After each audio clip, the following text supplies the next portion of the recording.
You can tell it was bad by the way things still look.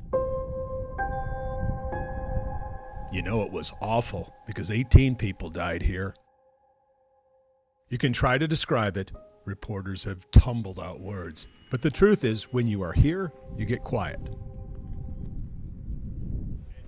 This is the Echo Valley subdivision in Cookville. This is the first cul-de-sac in the neighborhood. If it looks like the homes were vacuumed into the air, that's pretty much what happened. Craig Ragsdale and his family gathered in a closet. He and his wife Bethany tried to surround their 4 children. As soon as she grabbed my arm, it picked up that far side of the house first and pulled me and my daughter up into the air. I couldn't tell you how high I went. Couldn't tell you how far or how long it lasted. It felt like an eternity. So I thought that I was dead that night. I thought that was it. I remember opening my eyes and seeing my husband, his profile, and he had Nora, our daughter, in his arm. And, you know, he was yelling for me. And I'm like, it's okay, I'm right here. He came and got me, and as soon as he said, are you and the boys okay? And I said, yeah, we're fine. He said, God has big plans for us.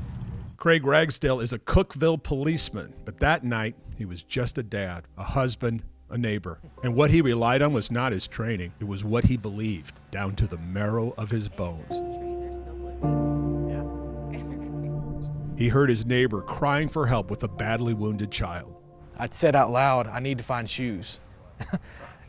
And I looked down and I found both of my work boots, my left and right boot, sitting right next to each other on the ground. Craig Ragsdale found his neighbors, the Sells. Their son Gavin was critically injured, but the ambulance couldn't get near the cul-de-sac.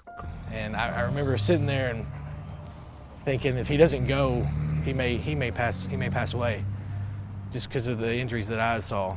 This was a dangerous, dangerous run to the ambulance. Remember, firemen's carry Craig Ragsdale, pitch black, a minefield of down power lines. He had to zigzag across the street a couple times, all the way down to that white sign, a half-mile run, the Dipsy Doodle. That's where the ambulance was.